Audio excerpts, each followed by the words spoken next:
Hello everyone, welcome to our channel EduCS Physics. To subscribe our channel, press the subscribe button and bell icon to get fast notifications and also like and share our videos. Thank you so much. Hello everybody, welcome to our channel EduCS physics. आज हम इस video में lattice के बारे में discuss करने वाले हैं।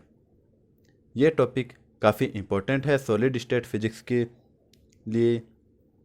इससे पहले हमने सॉलिड स्टेट के बारे में डिस्कस किया था, क्रिस्टलाइन सॉलिड क्या होता है, अमॉर्फस सॉलिड क्या होता है, और क्रिस्टलाइन सॉलिड का पूरा एक अलग से वीडियो भी बनाया था। तो आज हम बात करने वाले हैं स्पेस लैटिस के बारे में। तो मैं आप लोगों को बता दूं कि इस टॉपिक की पीडीएफ हमारे टेलीग्राम चैनल पर अवेलेबल है, तो आप लोग वहां से डाउनलोड कर सकते हैं और टेलीग्राम चैनल के लिंक नीचे डिस्क्रिप्शन में डाल रहा हूं, तो वहां से क्लिक कीजिए, चैनल को ज्वाइन कीजिए और पीडीएफ को डाउनलोड कीजिए। तो देखिए, इस वीडियो में हम आज पढ़ेंगे स्पेस लैटिस, डायरेक्ट लैटिस और रेसिप्रोकल लैटिस क्या होता है उसके बारे में। तो चलिए करते हैं स्टार्ट स्पेस लैटिस के बारे में। देखिए, मैं आप लोगों को बताऊं, the coordinate method is required to express the position of the lattice point in the sky by which all three lattice points in the sky can be displayed by repeatedly transferring the three non-coplanar unit vectors.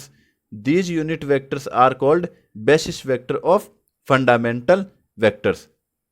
कहने का मतलब यह है कि हमारे पास space में जो lattice point होते हैं उनकी पोजीशन को डिफाइन करने के लिए हमें कोऑर्डिनेट मेथड की आवश्यकता होती है, जिसके जो तीन नॉन कोप्लानर यूनिट वेक्टर्स हैं उनको हम बार बार ट्रांसफर करके आकाश में जितने भी लैटिस पॉइंट होते हैं उनको हम रिप्रेजेंट कर सकते हैं।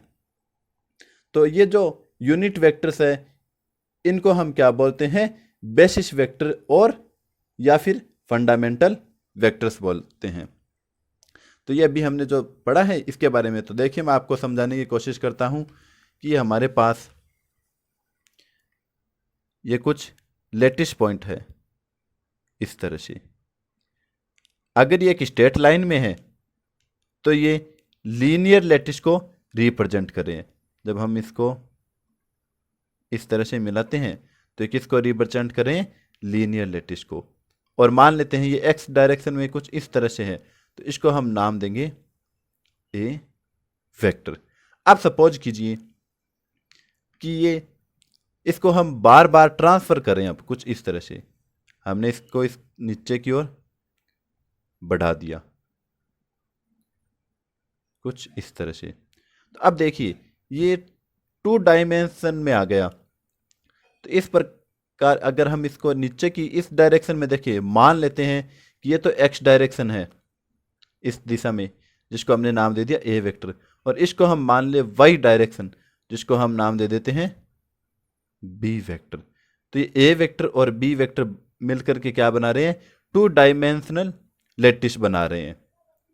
और अगर हम इसको कुछ इस तरह से बनाए, देखिए मैं यहां पर आपको चित्र दिखा रहा हूं, कुछ इस तरह से बनाए, तो ये होगा हमारा 3 डायमेंशनल लैटिस, जिसको हम बोलते हैं स्पेस लैटिस। देखिए मैं एक बार इसको समझा देता हूं आप लोगों को कि ये हमारे पास लैटिस पॉइंट है, इसको हम इस तरह से रिप्रेजेंट करें। तो ये इसकी एक्स डायरेक्शन मान लेते हैं, तो इसको हम किससे रिप्रेजेंट करेंगे, ए वेक्टर से। अब देखिए ये जो हमारे पास, इसको हम बार बार रिपीट कर रहे हैं, तो ये तो एक्स डायरेक्शन है और ऊपर वाली हम डायरेक्शन मान लेते हैं वाई डायरेक्शन, जिसको हम नाम दे रहे हैं बी वेक्टर या बी वेक्टर से रिप्रेजेंट करें। तो ये होगा 2 डायमेंशनल लैटिस। और जब इसको हम बार बार स्पेस में ट्रांसफर कर रहे हैं, रिपीट करें इसको, तो हमारे पास कुछ इस तरह की स्ट्रक्चर आएगी। आपको जो डायग्राम में दिख रही स्ट्रक्चर, कुछ इस तरह से स्ट्रक्चर मिलेगी। तो इस वाली एक्सिस को हम नाम देंगे, ये जो एक्सिस है मान लेते हैं ये एक्स डायरेक्शन में, तो ए वेक्टर हो जाएगी। ये वाली जो एक्सिस है ये वाई डायरेक्शन में, तो इसको नाम देते हैं बी वेक्टर। और ये वाली जो डायरेक्शन है ये ऊपर की ओर, इसको हम नाम दे देते हैं सी वेक्टर। तो इस तरह से हम लैटिस पॉइंट को एक दूसरे के ऊपर ट्रांसफर करके हम एक स्पेस लैटिस का निर्माण कर सकते हैं या एक स्पेस लेटिस बना सकते हैं। तो इस प्रकार का जो लेटिस है हमारे पास, इसको हम बोलते हैं 3 डायमेंशनल या स्पेस लेटिस बोला जाता है। तो ये था स्पेस लेटिस की डेफिनेशन। अब इसके बारे में थोड़ा और डिस्कस कर लेते हैं स्पेस लेटिस के बारे में। तो देखिए, मैं इसके बारे में बताऊं कि हमारे पास किसी एक डायरेक्शन में फिक्स दूरी मान लेते हैं, फिक्स डिस्टेंस मान लेते हैं ए है। हमारे पास फिक्स डिस्टेंस कितनी मान ली हमने, ए मान ली है। तो ए डायरेक्शन में हम जो हमारे पॉइंट है उसको हम बार बार रिपीट करें तो हमारे पास एक लीनियर अर्रे प्राप्त होता है। क्या होता है, रेखीय व्यू या लीनियर अर्रे। कुछ इस तरह से देखिए, आपने जो फिगर फर्स्ट देखा है आपने यहाँ पर, ये फर्स्ट डायग्राम कुछ इस तरह से, ये हमारे पास एक ही डायरेक्शन में पॉइंट को हम रिपीट कर रहे हैं। ये पहला पॉइंट, इसी पॉइंट को हमने ए के बाद में, ये तो इसके बीच में जो डिस्टेंस है ये हमेशा फिक्स रहती है। ये भी ए है, ये भी ए, ये भी ए और ये भी ए। इनके बीच की जो डिस्टेंस है ये कितनी है, ए है, एक ही डायरेक्शन में है। तो ये जो लीनियर अरे आया है, इस लीनियर अरे को हम क्या बोलते हैं, लीनियर लेटिस बोला जाता है। क्या बोला जाता है, लीनियर लेटिस बोला जाता है। और जब हम इसको दूसरे डायरेक्शन में रिपीट करते हैं कुछ इस तरह से, देखिए पहले तो इस डायरेक्शन में हमने रिपीट किया था, ये डिस्टेंस कितनी है, ए, ये भी ए, ये भी ए। अब हम इसको ऊपर की ओर भी रिपीट करें इस तरह से, कुछ इस तरह से, ये इसको हम ऊपर की ओर यहाँ पर, इसको ऊपर की ओर यहाँ पर, इसको ऊपर की ओर यहाँ पर, ऐसे रिपीट करें। तो ये इनके बीच की जो डिस्टेंस है इसको हम नाम दे देते हैं बी वेक्टर। ये भी बी वेक्टर होगी, आगे भी जो होंगे पॉइंट वो भी कितने होंगे, बी वेक्टर। तो इस प्रकार के जो हमारे लीनियर लेटिस आ रहे हैं इसको हम बोलते हैं 2 डायमेंशनल लेटिस बोलते हैं। तो ये जो लेटिस बने इसको हम बोलते हैं 2 डायमेंशनल लेटिस बोलते हैं। अब देखिए, जो 2 डायमेंशनल लेटिस है इसको हम नॉन कोप्लानर दिशा में हम तीसरे नियत, देखिए ये जो है ना आपको दिख रहा है, ये वाले बिंदु है ना कुछ इस तरह से, ये एक प्लेन को बता रहे हैं। तो इसी को हम ऊपर की ओर रिप्रेजेंट करें कुछ इस तरह से, ये दिख रहा है आप लोगों को, और इसी को हम फिर से रिपीट करें ऊपर की ओर कुछ इस तरह से, यहाँ पर दिख रहा है, ये पहला प्लेन, ठीक है, और ये दूसरा प्लेन, और ये तीसरा प्लेन। इसको हम बार बार रिपीट करें तो हमारे पास आता है 3 डायमेंशनल या स्पेस लेटिस आता है। तो यहाँ पर इसमें ये लिखा हुआ है, a linear array can obtained by repeating the points infinitely by a fixed distance a. जो डिस्टेंस है वो कितनी है, फिक्स होगी, ए होगी, in the same direction. This linear array is called linear lattice. तो ये हमने अभी पढ़ा था, यहाँ पर यह है linear lattice. This is shown in figure first. If these points recur infinitely by a fixed distance b, जो अब फिक्स डिस्टेंस है इसी को हमने ऊपर की ओर बढ़ाया बी डायरेक्शन में, सॉरी बी डिस्टेंस में, इन सेम अदर डायरेक्शन, उसी दूसरी डायरेक्शन में, देन बोथ लीनियर लेटिसेस फॉर्म ए 2 डायमेंशनल लेटिस। तो ये इस प्रकार का जो लेटिस बनेगा वो कैसा होगा, 2 डायमेंशनल लेटिस। अब देखिए, this is shown in figure second, ये फिगर सेकंड में आपको शो हो रहा है। When a 2 dimensional lattice recurs infinitely by a third fixed direction c, जो थर्ड फिक्स्ड डायरेक्शन सी जिसको हमने ऊपर की ओर माना है फिलहाल, देखिए यहां पर थोड़ा मिस हो गया। This is shown figure second, when a 2 dimensional lattice recur infinitely by a third fixed distance c in a non-coplanar direction, a 3-dimensional or space lattice is obtained। तो हमारे पास क्या प्राप्त होता है, 3 डायमेंशनल या स्पेस लेटिस प्राप्त होता है। This type of lattice is shown in figure third. तो हमारे पास फिगर थर्ड, ये देखिए यहाँ पर इसमें रिप्रेजेंट किया गया इसको। अब देखिए आगे, यदि हमारे पास तो ए वेक्टर, बी वेक्टर और सी वेक्टर आए हैं, इनकी जो ट्रांसलेशन या ट्रांसफर वेक्टर है इसकी भांति व्यक्त की जाए या इसकी तरह हम रिप्रेजेंट करें, तो जो ट्रांसलेशन डिस्टेंस है इसको हम क्रिस्टलियोग्राफी एक्सिस जैसे एक्स वाई जेड द्वारा निरूपित की जाए, तो जो हमारे लेटिस पॉइंट हैं इनके सापेक्ष अन्य लेटिस पॉइंट की स्थिति को हम कुछ इस तरह से डिफाइन कर सकते हैं। देखिए मैं आपको बताऊं कि जो अन्य डिस्टेंस होगा उसको हम इस तरह से डिफाइन कर सकते हैं, T vector is equals to n1 A vector plus n2 B vector plus n3 C vector. कहने का मतलब यह है कि हमारे पास जो ए वेक्टर, बी वेक्टर और सी वेक्टर डिस्टेंस है, उनके वेक्टर डिस्टेंस उनको हम ट्रांसफर वेक्टर के भांति रिप्रेजेंट करें, तो जो हमारे तीनों ट्रांसफर डायरेक्शन हैं उनको हम क्रिस्टलोग्राफी एक्सिस, जैसे हमने जो ग्राफिक मेथड पढ़ा था एक्स वाई जेड डायरेक्शन लेकर के, उसकी तरह हम इसको डायरेक्ट कर सकते हैं। तो जो हमारे लेटिस पॉइंट है इनके सापेक्ष जो लेटिस पॉइंट आएंगे उनकी स्थिति को हमने अभी मैंने बताया था उसकी तरह रिप्रेजेंट करेंगे। देखिए, if A vector, B vector, C vector vectors distance are expressed like transfer vectors and the transfer directions of all three are guided by crystallography axis x, y, z, then the position of another lattice point relative to a lattice point can be expressed by the following vector। तो हम इस तरह से इसको express कर सकते हैं। T vector, यहाँ पर टी वेक्टर किसको बता रहा है? ट्रांसफर वेक्टर को। T vector is equals to n1 A vector plus n2 B vector plus n3 C vector. यहाँ पर जो n1 n2 n3 ये क्या चीज़ है? ए वेक्टर, बी वेक्टर और सी वेक्टर तो आपको पता है कि ये हो गई डिस्टेंस। तो यहाँ पर n1 n2 n3 क्या है ये बताता हूँ आपको मैं। देखिए एक बार, जो पहले हमने डायग्राम बनाया था 3 डायमेंशनल के लिए उसको देखते हैं।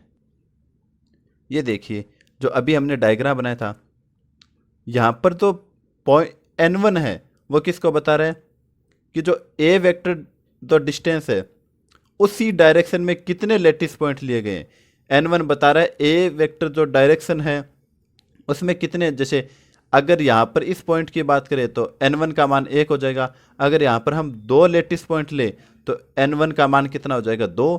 और यहाँ पर 3 ले तो n1 का मान कितना हो जाएगा? 3। इसी प्रकार से बी वेक्टर डायरेक्शन में जितने लेटिस पॉइंट होते हैं वो किसको बताते हैं? n2 को। और सी वेक्टर है उसमें जितने लेटिस पॉइंट है वो सब किसको बताते हैं? n3 को रिप्रेजेंट करें। और ए वेक्टर, बी वेक्टर और सी वेक्टर क्या है आप लोगों को पता है? डायरेक्शन, सॉरी डिस्टेंस है। तो देखिए फिर से वहीं पर, where A vector, B vector, C vector the transfer vector is called the fundamental vector and n1 n2 n3 are arbitrary integers. ये क्या है? आर्बिट्री इंटीजर्स, जिसको हम क्या बोलते हैं? जो लेटिस पॉइंट है उसकी नंबर्स होते हैं। आगे देखिए, the purpose of performing A translation operation is that if the position of A point in the crystal which is bound to a origin point is transferred by a t vector then the position of the resulting point r dash vector is equals to r vector plus t vector। और यहाँ पर हमने t vector की value यहाँ से रख दी है। देखिए यहाँ पर t वेक्टर की वैल्यू रखी है। तो कहने का मतलब यह है कि जो हमारे पास ट्रांसफर ऑपरेशन है उससे अभिप्राय यह है कि यदि हम क्रिस्टल के किसी पॉइंट की पोजीशन है आर वेक्टर, हमारे पास जो क्रिस्टल के कोई भी पॉइंट ले लिया हमने उसकी पोजीशन कितनी है? आर वेक्टर है।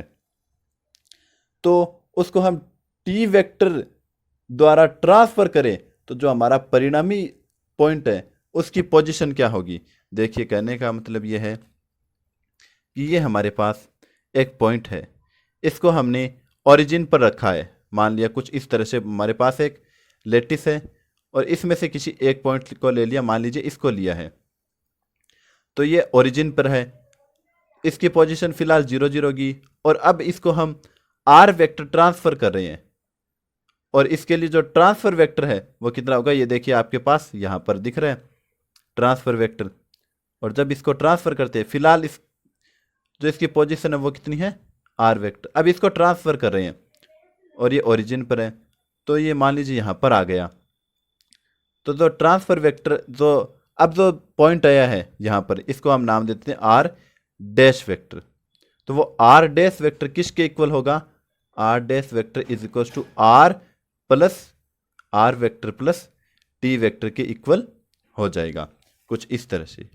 Are dash vector is equal to are vector plus T vector, और यहाँ पर टी वेक्टर का मान हमने रखा है। तो देखिए जो हमने स्टार्टिंग पॉइंट था, प्रारंभिक बिंदु, जिसको हमने आर नाम दिया था, हमने बोला था कि ओरिजिन पर है, वो कैसा होना चाहिए, आइडेंटिकल होना चाहिए।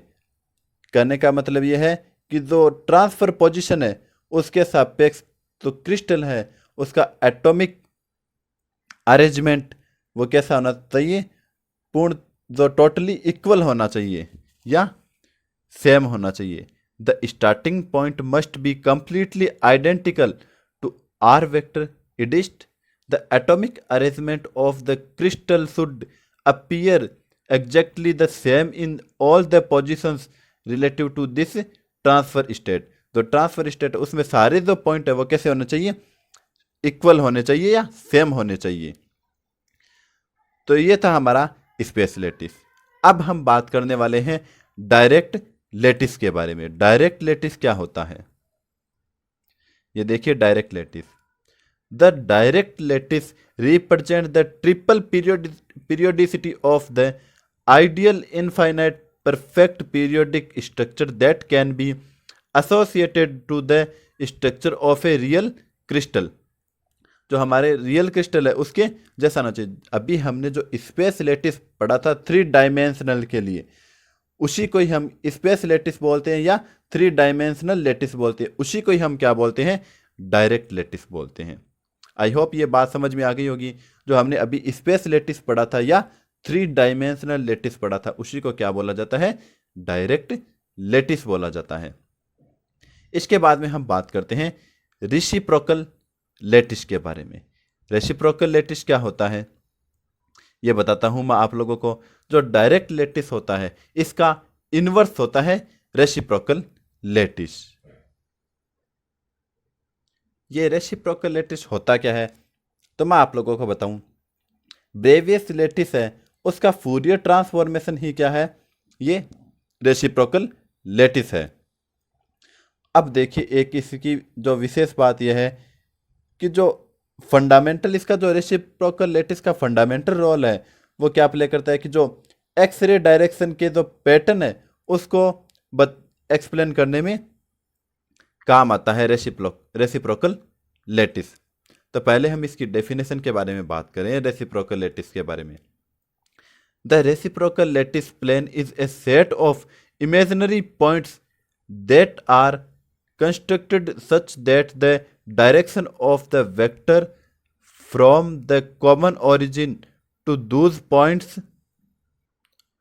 towards the normal lattice plane direction and the distance from the origin points to the actual be proportional to the inverse of the interstellar distance।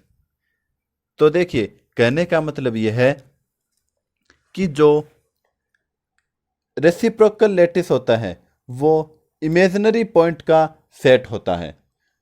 किसके इमेजिनरी पॉइंट का, जो डायरेक्ट लेटिस होता है उसके इमेजिनरी पॉइंट का set होता है,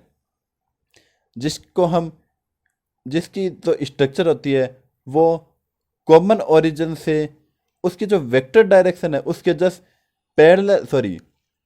perpendicular कैसी होती है, परपेंडिकुलर होती है। अब बात करें कि जो रेसिप्रोकल लेटिस है वो क्यों आया? जब हमारे पास डायरेक्ट लैटिस है तो रेसिप्रोकल लैटिस की आवश्यकता क्यों हुई?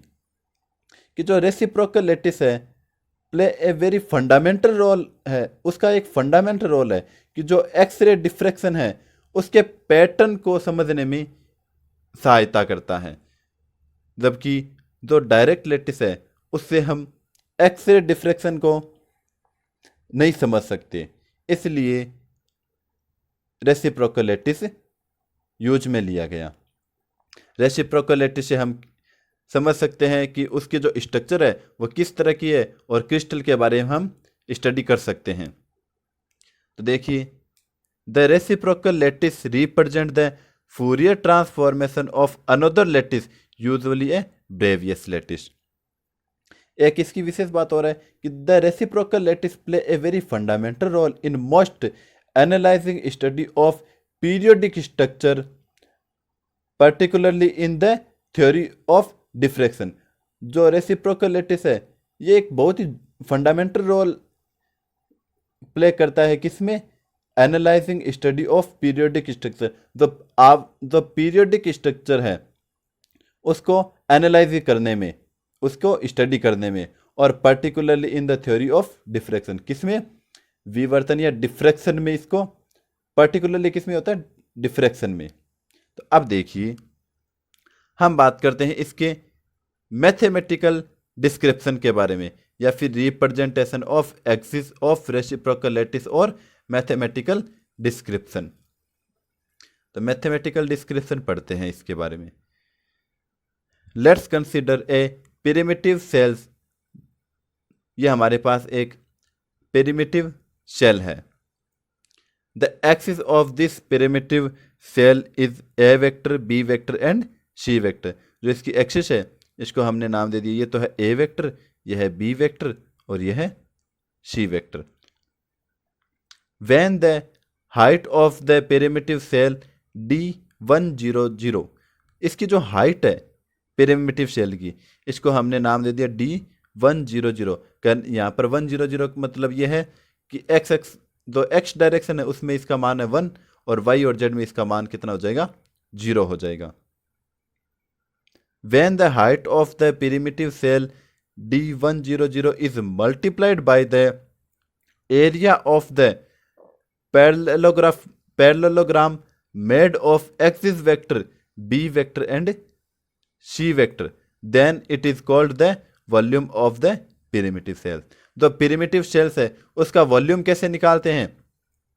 जो हाइट है इसकी primitive cells की, इसको किससे मल्टीप्लाई करते हैं? यहाँ पर जो आपको पैरेललोग्राम दिख रहा है ए बी सी और डी, कुछ इस तरह से, इसको जब मल्टीप्लाई करते हैं इसके हाइट से तो हमारे पास क्या आता है? इस प्रिमिटिव सेल का वॉल्यूम आता है। The volume of the primitive cell क्या होगा? देखिए यहाँ पर V is equals to area into D100। ये तो आ गया इसका एरिया पैरेललोग्राम का, और ये आ गई इसकी हाइट। तो ये बता रहा है किसको? वॉल्यूम को। अब यहाँ से हम इसकी वैल्यू कैलकुलेट करें D100 की, या सॉरी इसके इनवर्स की, तो 1/D100 equals to area upon volume. ये इसका फॉर्मूला आ गया। देखिए हमें इसकी आवश्यकता क्यों पड़ी? हमारे पास, मैं इसको एक एग्जांपल के द्वारा समझाता हूं कि हमारे पास ये एक डायरेक्ट लैटिस है कुछ इस तरह से, और यहां पर एक ये रेसिप्रोकल लैटिस है। ठीक है, जब यहां से एक्स-रे आता है तो डिफ्रैक्शन की वजह से ये जो पॉइंट है कुछ इस तरह से दिखाई देते हैं। अगर ये पॉइंट यहां पर डायरेक्ट लैटिस में पास पास है तो इसमें कैसे दिखाई देंगे? दूर दूर दिखाई देंगे। और ये अगर दूर दूर दिखा है डायरेक्ट लैटिस में तो ये रेसिप्रोकल लैटिस में कैसे दिखाई देंगे? पास पास। ये दूर दूर दिखाई देंगे तो ये पास पास, जस्ट इसका उल्टा होगा। तो यहीं पर हमें तो डायरेक्शन है इसका इन्वर्स लिया है, सॉरी तो हाइट है इसको इन्वर्स लिया, 1 D100 is equal to area upon volume. If the vertical unit vector of the plane is n vector, जो वर्टिकल यूनिट वेक्टर प्लेन है वो कितना है n vector, then the vector form, अब इसको वेक्टर फॉर्म में कैसे लिखें, इसको हमने तो 1/D100 है, इसको हमने नाम दे दिया सिग्मा 100 वेक्टर, और इसको हम रिप्रेजेंट करें ए स्टार वेक्टर से। कहने का मतलब यह है कि जो डायरेक्ट लेटिस की जो एक्स डायरेक्शन है, जो ए वेक्टर था उसका इन्वर्स है, ये ए वेक्टर का इन्वर्स किससे प्रदर्शित कर दिया, ए स्टार वेक्टर से। तो यहाँ पर एन कैप से मल्टीप्लाई कर दिया, तो ये आ गया हमारे पास area upon volume. If we expressed a plane with integers H K L, जो हमारा इंटीजर है उनको हम किससे रिप्रेजेंट करें, एक्सप्रेस करें एच के एल से, तो यहाँ पर 100 की जगह क्या आ जाएगा एच के एल। तो जो ए स्टार वेक्टर है वो कितना होगा 1/D(H(K)L N(K) equals to area upon volume. तो यहाँ पर देखिए area of quadrilateral made of B vector and C vector is equals to B vector into C vector. यहाँ पर तो आपको एरिया दिख रहा है ये वाला ए बी सी डी, इसका अगर हम एरिया निकालें तो एरिया कितना आएगा B vector multiplied by C vector, ये वेक्टर फॉर्म में है तो B vector into C vector. तो यहीं पर हमने काम किया है, ये देखिए area of quadrilateral made of B vector and C vector is B vector into C vector. तो यहाँ पर तो एरिया है, इसकी जगह हम कितना रख देंगे B vector into C vector, और नीचे आ जाएगा वॉल्यूम। और ये किसको बता रहा है ए स्टार वेक्टर या रेसिप्रोकल रेसिप्रोकल लेटिस को रिप्रेजेंट कर रहे हैं। अब देखिए इसको आगे, we know that the volume of primitive cell made up of A vector B vector and C vector axis, जो हमारा प्रिमिटिव सेल है वो किससे बना है ए वेक्टर बी वेक्टर और सी वेक्टर से, तो उसका वो जो वॉल्यूम है वो कितना होगा v is equals to A vector dot B vector into C vector, या फिर इसको हम ऐसे भी लिख सकते हैं B vector dot C vector into A vector, या फिर C vector dot A vector into B vector. तो ए स्टार वेक्टर क्या आया है 1/D(H)K)L N(K) इक्वल्स टू, ये तो पहले वाली वैल्यू थी B vector into C vector, और यहाँ पर हमने वॉल्यूम की वैल्यू अप्लाई कर दी A vector dot B vector into C vector. Similar अब देखिए ये तो था ए वेक्टर डायरेक्शन के लिए, ऐसे ही हम बी वेक्टर और सी वेक्टर के लिए भी निकाल सकते हैं। तो देखिए यहाँ पर similarly we can write for B star vector and C star vector. तो ये क्या आएगा B star vector is equals to C vector into A vector upon A vector dot B vector into C vector. तो ये तो volume है, volume तो तीनों के लिए एक जैसा रहेगा, इसके लिए और सी वेक्टर के लिए भी। अब देखिए इसको याद कैसे करें, पहले ए आ गया तो फिर क्या आएगा बी और सी, बी के बाद में सी और ए, सी के बाद में ए और बी, इस तरह से हम इसको याद रख सकते हैं। बी वेक्टर के लिए बी स्टार वेक्टर के लिए निकालना हो तो C vector into A vector upon A vector dot B vector into C vector. तो ये था हमारा जो 3 डायमेंशनल इन्वर्स लेटिस या रेसिप्रोकल लेटिस है, उसको हम किस तरह से रिप्रेजेंट कर सकते हैं। कहने का मतलब यह है कि जो ये जो तीनों वेक्टर आए हैं ये इन्वर्स लेटिस या रेसिप्रोकल लेटिस के फंडामेंटल इन्वर्स वेक्टर कहलाते हैं। क्या कहलाते हैं fundamental. These 3 vectors 3D inverse lattice plane are called the basis inverse vector या fundamental inverse vector. If the crystal is seen as a periodic structure, अगर हमारा तो क्रिस्टल है वो किस प्रकार से दिखाई दे पीरियोडिक स्ट्रक्चर में हो, एक पीरियड शो करे, एक निश्चित पीरियड के बाद में अपने स्ट्रक्चर को शो करे, then take the following definition are inverse axis. तो इसकी जो फॉलोइंग डेफिनेशन कुछ इस तरह से बनेगी, यहाँ पर तो ए वेक्टर इसके आगे क्या आ जाएगा 2 पाई, बी स्टार वेक्टर के लिए भी आ जाएगा 2 पाई और सी स्टार वेक्टर के लिए भी आ जाएगा 2 पाई। बाकी तो फॉर्मूला है B vector into C vector upon A vector dot B vector into C vector, वो एज इट इज रह जाएगा। तो ये था हमारा रेसिप्रोकल लैटिस। अगर आपको इस वीडियो में कोई प्रॉब्लम आ रही हो तो आप कमेंट बॉक्स में लिख सकते हैं, और एक इसका दूसरा मैथमेटिकल रूप है वो मैं आपको एक नेक्स्ट वीडियो में, जस्ट इसके बाद में वीडियो आएगा उसके बारे में बताऊंगा। तो वीडियो पूरा देखने के लिए आप लोगों का बहुत बहुत धन्यवाद।